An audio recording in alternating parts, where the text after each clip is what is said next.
On this week's Hockey Inside Out, we live in a strange reality where the Canadiens beat the good teams, but lose to the bad teams, and we're stuck here trying to figure out why.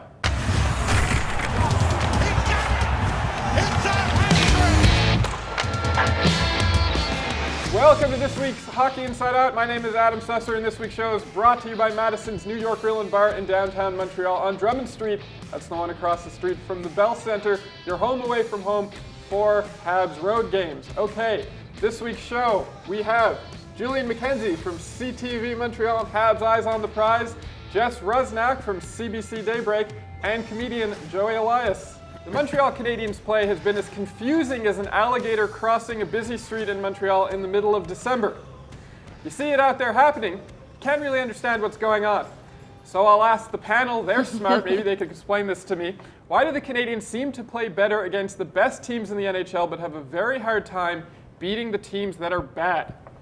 I think it's just a matter of it being their mental game right there, because they're able to get themselves up for the game, that they feel that it's that much more of a challenge, so they know that they have to play their best hockey. However, when they're playing a team that's struggling, they maybe take them a little bit lighter, that they think, okay, look, we've beat this team before, this one should be an easy win for us, but that's not the case. And then I think when they do fall behind in the game, they start to get a little bit frustrated. They want to do too much because they don't want to have another loss to a team that's below them in the standings, and I think it just really comes down to that. You play up to your competition, you play down to the competition that's not as good. Everyone remembers that winless streak the Canadiens went on, but does anyone remember? They did? They went on a winless streak? Oh yeah, I don't know if people heard about it. We're not supposed to talk about Yes. that. I don't know if you would watch No, some people still regard it as a losing streak, but does anyone remember the team they beat before this all went to, pretty much went to hell for 8 games? Washington? The league best Washington Capitals. And it was on the road as well, and we'll probably talk about it at some point in the show, how they're so good on the road. But there's something about this team being able to play up against these good teams. It's been going on much longer than just this season, but for some reason against teams like a New Jersey, they've lost to them twice, which is Detroit, ridiculous. same thing. Same thing. They've It's lost ridiculous. to Detroit twice. And it's come up on this panel before, is sometimes they do not come out ready to play. It's almost like they need to get behind the 8 ball before they start moving. So is that on the coaching staff? Is that on pregame mental prep? I don't know. I know sometimes some teams like coming from behind. They like playing with that extra pressure, but I don't know what it is. I think it's just a mental error of getting prepped on time for the big games. It's going to cost them, though. And if they And it already has. It already has, and indeed it has. They're lucky because of teams like Toronto and Tampa Bay also going off to slow starts. But if the Canadiens keep losing these games to teams they should be beating in the standings, it's ultimately going to cost them points-wise. You can't be playing up to really good teams and then not showing up against teams like Detroit and New Jersey. And I think if you look at that losing streak, I mean, those are games that they should have made bank on. 100%. They should have had 100%. way more than just the 2 or 3 points. And the problem is if they miss the playoffs, that's where everybody can go back and look and go, yes, it's the Jerseys, it's the Detroits, it's even, struggling. Even when they go on to it, they face a team that's even with them. They seem to, even like Vancouver. Last night, they played a great game against a team that was pretty much on par with them in the standings. But as soon as, like you said, it's below the standings, it's almost like they're looking ahead to a game or a team that they're going to play further down the road. The Canadiens scored 2 power play goals against Vancouver on Tuesday night in Vancouver. How would you say they've improved on their power play compared to last season when they finished with the second worst power play in the NHL? I think they're playing with a lot more confidence, and that's been the main thing, going even back to the golf tournament when Brendan Gallagher was asked about the power play there and how they want to improve it. So we have to play with more confidence. That towards the end of the year, they knew it was weighing on them so much, and they just wanted to fix it, and they weren't doing enough. I don't think that they were being aggressive enough last year either, that it was too predictable. And now that they've had a few goals, I think they're feeling good about themselves. They're willing to take some risks and sometimes get rewarded for it, sometimes not get rewarded for it. But when they aren't rewarded, they don't let that get them down. And you saw yesterday how important those 2 power play goals were. It's all in the change in their approach. Last year, they had a power play which was very predictable. They'd send it to the blue line, have Shea Weber take a shot, and just hope for the best. Maybe it cuts through traffic or what. This year, you're starting to see much more movement from the Canadiens on the power play. You're starting to see a lot of movement along the sides, along the boards. players are trying to make plays, inside the slot. And even Shea Weber's been able to get power play points, not necessarily from the blue line, but from what they call the Ovechkin spot, from that face-off circle area. And it's not necessarily just, all right, we'll just feed him the puck over there. He'll find himself in the right place too, and even bury a rebound if he needs to. It's all in the approach and how this team has been taking it, and they've seen some improvement this year. Hey, 2 goals on a power play, that's it's fixed. There's nothing to worry about, right? I mean, look, there's nowhere to go but up, right? So 2 goals, again, confidence is a big booster. I like the creativity. I like what Julian said. They finally got away from just, okay, and every team knew this. They're going to get it to either Weber or Petrie. When PK was here, it was PK. Everybody knew. Just somehow protect the pass to the point they're not going to score. They finally figured it out. They got to move it around. They get in deep. You have guys digging. You have guys in front of the net now. The fact that Weber has scored a few right in the slot, I mean, Weber's Weber now. I don't know if he was injured. Well, even that wraparound that he had a few games ago, what awesome. was he doing down there? It was pretty incredible, and for him to be able to pull it off. Wasn't his quote the best thing? He only did it in NHL 94? Yep. That was his last wraparound 95. goal. That was quite the wrap job. I saw that. Do you think the rookies on the Canadiens have been given enough of a chance by the team to succeed? I think so. I think Nick Suzuki has probably been the one rookie that shined the most out of everybody. He's a guy who's been able to play some top 6 minutes whenever they needed him. He's been given power play opportunities. And as games have gone on, he's looked much more confident. And he's been able to get some pretty good scoring chances and also help set up plays. Ryan Poehling is a guy who's starting to come into his own now. I know the first few times this year he was called up, he didn't see a lot of time, but he's starting to make the most of his opportunities. And even a guy like Caden Primo, yes, he only got those 2 starts that he has, but the fact that the Canadiens are even looking to him this soon, yes, Keith Kincaid hasn't really lived up as the backup they need, but the fact that the team is that confident in him now, I think the fact that the Canadiens are giving some of these young guys some time, I think that's a really great thing. I know Claude Julien's had that reputation about not being so good with rookies in the past, but I think with some of the younger players on this team, he's done his best to try to give them opportunities. I know guys like Gustav Olofsson, you can look at them not Gustav Olofsson, I should say, Otto Leskinen is another guy I was trying to think of actually as a defenseman. Some younger players who have been called up and maybe they don't get nearly as much time. It was more kind of happening during the winless streak. It was more during a desperate time. But I really think some of these younger players, otherwise outside of that, have been able to get a fair shake from Claude Julien and the rest of the Habs staff. But I think it's also Claude Julien protecting these young players, that he doesn't want to just have them out there and have them exposed, that he wants to slowly integrate them. I think one of the main things that people would like to see Ryan Poehling on this roster more consistently, and when they make a call up, if they call up Riley Barber instead of Ryan Poehling, some people are wondering, well, why not? But I think it's just a matter of getting him used to playing pro. He was playing college hockey last year. It's a pretty big jump to make to the NHL. So let him be comfortable, let him come up, earn his way up to the NHL. But so far, I think it's good. And I think the fact, too, that Caden Primo, he didn't get the win in his first game. They kept him around for the second week. I don't know if that still would have been the case if he got the win, but at least he has an NHL win under his belt and he's feeling good about himself.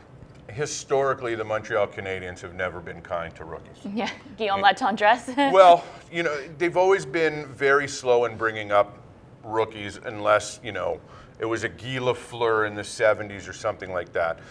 Suzuki has earned his spot on this team. I think that any team in the NHL would love to have a young kid like that. As far as the other rookies, I think they're getting their fair share when they get the call. They don't always get the call.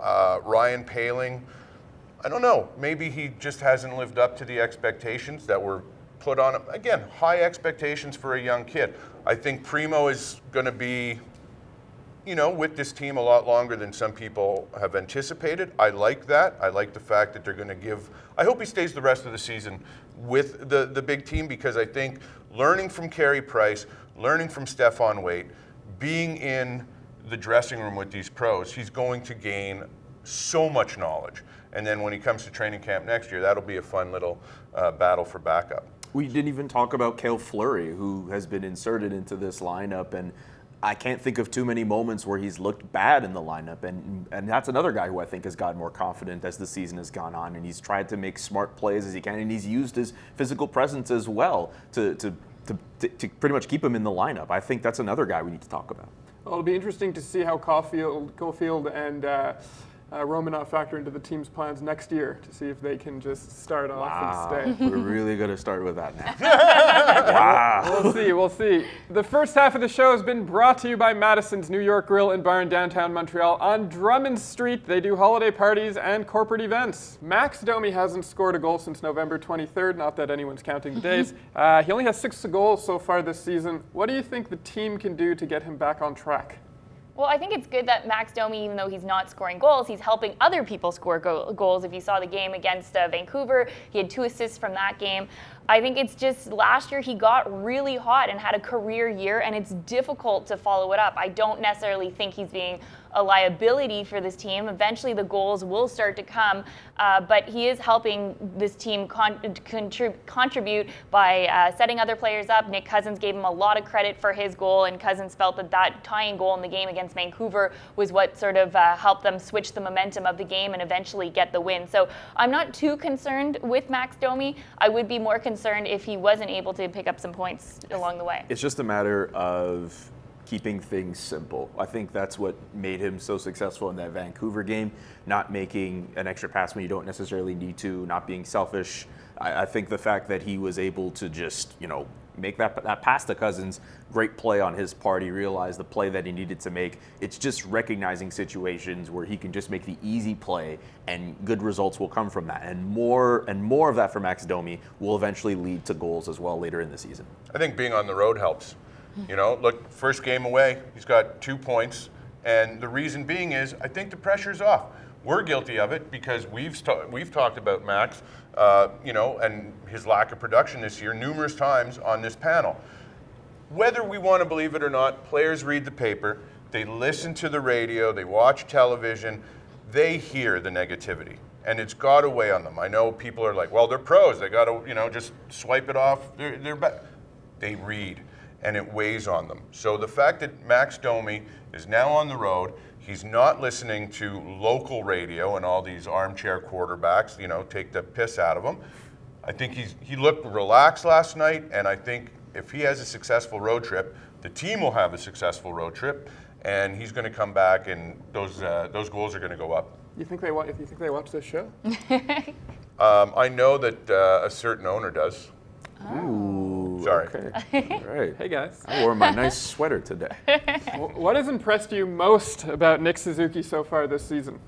I think just the way he's been able to deal with some adversity from the team. For example, that 8-game losing or winless streak that we shall not name. But the fact that as a young player, it didn't really let it weigh on him, that he continued to play his game. He continued to be one of the positive spots with the Canadiens throughout that part there. And he just seems very comfortable in the NHL. And as we were talking a little bit before about Ryan Poehling, him coming from US a little bit different than coming from the OHL like Nick Suzuki, but it is a jump. It's a new experience. It's all getting used to this whole pro level and a lot more pressure on you. And so far, I think the way he's been able to handle that has been one of the best spots about him. It's the composure and his skill. I think the fact that there's so many games where he will have the puck and he'll make this right pass, or he'll be in the right place at the right time, receiving a pass and getting a scoring chance, even if it hasn't necessarily turned into 20 goal season so far or a whole bunch of assists every game. There's so much promise to be seen with Nick Suzuki. Almost every time I'm at the Bell Center and we're watching a game, within the first few minutes of the first period, I hear someone in the press gallery say, man, Nick Suzuki is so good. That's a lot of promise. That's really good for a guy like Nick Suzuki. Again, a guy we were talking about as either him or Ryan Poehling, who was going to start the year with the team. I think a lot more people probably expected Ryan Poehling to be that guy, and Nick Suzuki's kind of surprised a lot of people this year with his play. I would like to have that kind of composure and poise at that age. Boy, he just looks like, I know he's a young kid, but he looks like a wily old veteran out there. He doesn't panic. Like you said, he's got a high IQ, high hockey IQ, which everybody talks about now. He's in the right spot. He knows when to do. Look, everybody's going to make a mistake here and there, especially rookies. But he hasn't made a mistake where you went, oh man, that was awful. Send him to Laval. Right. Nobody has ever said that. And you know what? We're talking about rookies. He's one of the most exciting rookies I can remember in a long time being up with the big team. So again, a good trade, to bring him in, and I hope he stays with this team for a very, very long time because he is very exciting. The Canadiens are looking really good for that Max Pacioretty trade right now with Nick Suzuki with his play, Thomas Tatar getting all the goals and production he's been able to give for these last two seasons. It looks good until you look at the scoring leaders and you realize Pacioretty's right up there. I mean, yes. That being said, for the future going forward, the fact that they have a guy like Nick Suzuki, I think the Canadiens can live with that. Sure, as long as they somehow manage to keep. As long as they win, and they have to figure out everything with the other contracts with guys like Shea Weber and Carey Price. Yes, but if they can have more Nick Suzukis and have all those young players kind of do well in the future, it could look really good. Okay, well, that is all for this week's show, which has been brought to you by Madison's New York Grill and Bar in downtown Montreal on Drummond Street. That's the one across the street from the Bell Center, where you can wait out the traffic and enjoy their $10 specials after every Canadiens game. It is with regret that I have to announce that because of new obligations, panel favorite and former Canadian Chris Knuckles-Nyland will no longer be working with us here at Hockey Inside Out. He has contributed enormously to the growth as well as the entertainment factor here at HIO, and we will miss him. So we want to send him our thanks and wish him good luck on his future endeavors, regardless of whatever they may be. So thank you, Chris. All right, that's all for 2019. We will be releasing new bonus episodes throughout the holidays, so check back with us on the Gazette's website as well as our YouTube page for those. We will be back on January 9th. From all of us here at Hockey Inside Out, we want to wish you a happy holidays and a safe new year. I'm Adam Susser. Go Habs, go.